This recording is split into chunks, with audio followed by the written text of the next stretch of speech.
Mari kita bahas 10 model mental dengan contoh nyata dalam kehidupan sehari-hari. 1. Aturan 80/20. Prinsip Pareto. Maksudnya, sedikit usaha fokus bisa menghasilkan hasil yang lebih baik.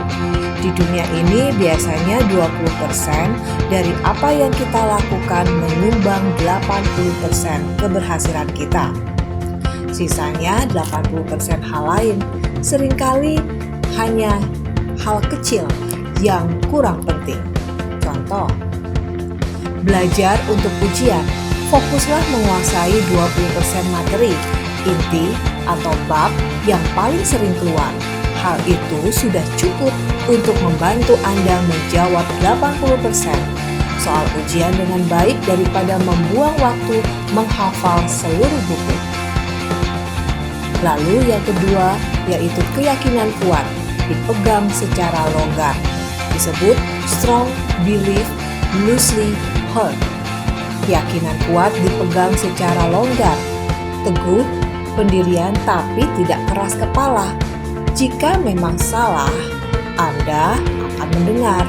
Boleh sangat yakin dengan suatu pendapat saat ini, namun jika ada bukti atau data yang baru yang membuktikan Anda salah, Anda harus langsung berlapang dada untuk mengubah pikiran tersebut. Contoh, Anda yakin bahwa jalan A adalah rute tercepat ke kantor? Suatu hari, aplikasi peta mengatakan bahwa kecelakaan di jalan A dan menyarankan ke jalan B. Biasanya keras kepala lewat jalan A, tapi akhirnya Anda menyadari dan mengikuti saran peta demi menghemat waktu. Lalu yang ketiga, teknik Feynman, yaitu menguji kepintaran dengan cara mengajar. Yaitu cara terbaik untuk tahu kita benar-benar paham suatu hal atau tidak adalah dengan mencoba menjelaskan kepada anak kecil atau kepada teman atau kepada orang awam, yaitu menggunakan bahasa yang sangat sederhana. Setelah membaca artikel contohnya, Anda langsung dengan mengatakan soal konsep yang Anda baca kepada adik, kepada teman Anda. Intinya, menguji kepintaran dengan cara mengajar adalah hal yang membantu Anda untuk dapat lebih mudah memahami dibandingkan Anda menghafal. Yang keempat, menanyakan mengapa sebanyak 5 kali. Artinya, Anda menggali masalah sampai ke akar-akarnya. Jangan langsung puas dengan alasan pertama. Saat ada masalah, coba tanyakan kenapa berulang kali. Contoh, kenapa mogok? Oh, karena akinya habis. Kedua, kenapa akinya habis? Oh, karena alternatornya yang rusak. Ketiga, kenapa alternatornya rusak? Karena sabuk alternatornya putus. Lalu kenapa bisa putus? Karena sudah terlalu lama dipakai dan tidak pernah diganti. Kenapa tidak pernah diganti? Karena jarang servis. Hal tersebut intinya Anda menggali masalah sampai ke akar-akarnya. Kelima, yaitu Anda memikirkan tingkat kedua atau second order thinking, yaitu pemikiran efek jangka panjang, bukan cuma efek instan. Jangan cuma berpikir kalau saya lakukan ini, apa yang sedang terjadi, tapi berpikirlah juga lalu apa dampak kejadiannya di minggu depan, atau bulan depan, atau 1 tahun. Contoh, Anda ingin begadang malam ini untuk menonton film. Efek pertamanya Anda merasa senang terhibur, tapi efek keduanya besok pagi Anda bangun kesiangan, sakit kepala, saat kerja tugas berantakan, dan akhirnya Anda tidak mengalami kedamaian di esok harinya. 6. Pisau cukur Occam atau Occam razor, yaitu jika ada suatu kejadian dan Anda punya banyak tebakan, pilihlah tebakan yang paling simpel dan masuk akal. Jangan membuat teori konspirasi yang rumit tanpa bukti. Contoh, Anda pulang ke rumah dan melihat pagar halaman terbuka. Anda bisa berpikir, ada maling, pagar terbuka. Namun karena Anda melihat tidak mungkin, otomatis, yang sederhananya adalah anggota keluarga lupa mengunci pagar saat pergi. 7 yaitu pemikiran probabilistik, yaitu berpikir berdasarkan kemungkinan persentase peluang. Di dunia ini tidak ada yang 100% pasti atau yang 0% mustahil. Saat mengambil keputusan, hitunglah seberapa besar peluang berhasilnya dan seberapa besar resiko kegagalannya. Contoh, Anda ingin membuka usaha kedai kopi.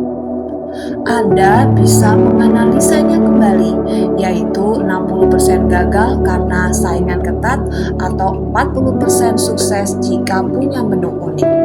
Anda lalu membuat rencana cadangan jika skenarionya buruk. 8. Biaya peluang atau opportunity cost. Intinya, memilih satu hal berarti Anda mengorbankan hal yang lain. Setiap kali Anda menghabiskan uang atau waktu untuk pilih A, Anda kehilangan kesempatan untuk menggunakan uang dengan pilihan B.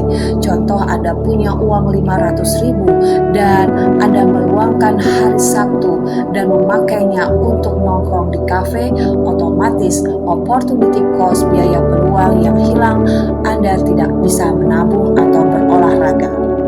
9. Still meaning, artinya memanggil, memahami argumen lawan dengan versi terbaik mereka.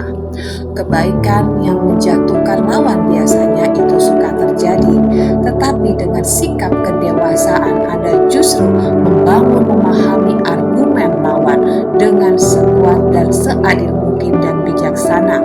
Contoh, saat berdiskusi soal kerja kelompok, teman Anda mengusulkan metode pengerjaan yang berbeda, lalu langsung mengkritik, ide kamu jelek dan bikin repot.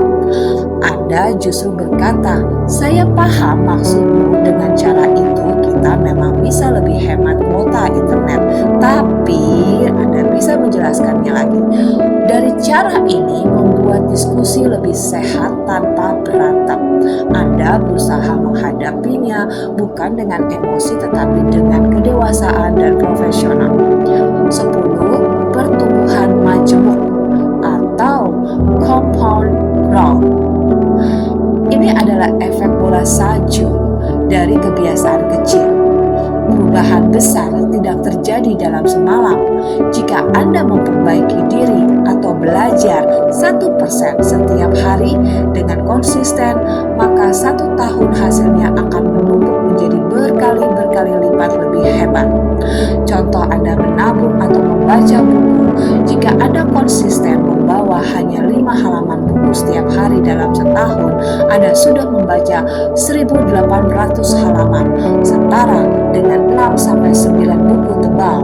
Bayangkan seberapa banyak ilmu baru yang Anda dapatkan dibanding orang yang tidak membaca sama sekali.